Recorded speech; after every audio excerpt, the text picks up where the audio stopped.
মধুপুরে ছাগল উদ্ধার করতে গিয়ে 4 জনের মর্মান্তিক মৃত্যু। টাঙ্গাইল মধুপুর থেকে জাহিদুল কবিরের প্রতিবেদনে বিস্তারিত।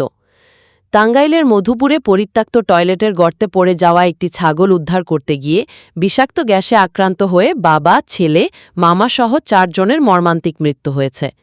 শনিবার 20 জুন সকাল 8:30টার দিকে স্থানীয়রা জানেন উপজেলার টেলকির জলই এলাকায় এ দুর্ঘটনা ঘটে।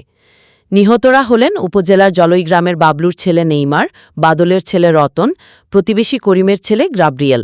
ঘটনার সত্যতা নিশ্চিত করেছেন মধুপুর থানার অফিসার ইনচার্জ AKM ফজলুর হক। তিনি বলেন, একটি ছাগল পরিত্যক্ত টয়লেটের গর্তে পড়ে গেলে সেটিকে উদ্ধার করতে প্রথমে একজন গর্তে নামেন। পরে তাকে উদ্ধার করতে গিয়ে পর্যায়ক্রমে আরও কয়েকজন গর্তে প্রবেশ করেন। এক পর্যায়ে সম্ভবত বিষাক্ত গ্যাসে আক্রান্ত হয়ে গর্তের ভেতরেই 4 জনের মৃত্যু হয়। খবর পেয়ে পুলিশ ও ফায়ার সার্ভিসের লোকজন ঘটনাস্থলে পৌঁছে উদ্ধার কার্যক্রম পরিচালনা করেন। ওসি জানান, মরদেহগুলো উদ্ধার করে প্রয়োজনীয় আইনি ব্যবস্থা গ্রহণ করা হচ্ছে। ঘটনার খবর পেয়ে মধুপুর উপজেলা নির্বাহী অফিসার জোবায়ের হোসেন, উপজেলা বিএনপির সভাপতি জাকির হোসেন সরকার ঘটনাস্থল পরিদর্শন করেন।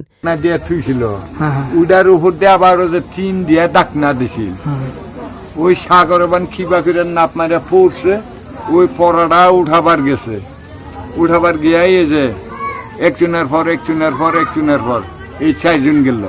ইউনিয়নের জলই গ্রামে 4 জন লোক মারা গেছে। সেই সঙ্গে আমাদের পুলিশ পার্টি আমরা পাঠাই। আমিও পুরো ঘটনাস্থলে যাই, যাওয়ার পর দেখতে পাই যে একটা কূপের মতো আর কি গর্ত ছিল, পরিচিত গর্ত। আগে এক সময় বাথরুম ছিল, ওই এখন আর বাথরুম ইউজ হয় না। সেখানে ময়লা আবর্জনা ফালায়, সেখানে ছাগল পড়ে গেছিল। সেই ছাগলকে উদ্ধার করতে যায় একটা বাচ্চার বয়স 11 বছর। সে বাচ্চা পড়ে যায়, বাচ্চা উঠতে পারে না। পরে বাচ্চাকে উদ্ধার করে বাচ্চার মামা যায়, সেই কথা নামে। পরে মামা বাচ্চাকে উদ্ধার করে বাচ্চার বাবার নামে। পরে 3 জনরা পড়ে যায়, উঠতে পারে না। পরে প্রতিবেশী একজন, এই বাচ্চার বাবার আত্মীয়, সে নামার পরে সেই 4 জনকে করতে পারে না। পরে ফায়ার সার্ভিস যায়, এই 4 জনের মৃতদেহ উদ্ধার করে। তারপরে আমরা দেখতে পাই সেখানে, পরে আমরা জানতে পারি যে তারা সেখানে পড়ে গ্যাস খেয়ে তারা মৃত্যুবরণ করে। ওরা আমরা লাশের সুরতার প্রতি প্রস্তুত করে আমাদের লাশের বিষয়ে আমরা আইনগত ব্যবস্থা পৌঁছে দিই।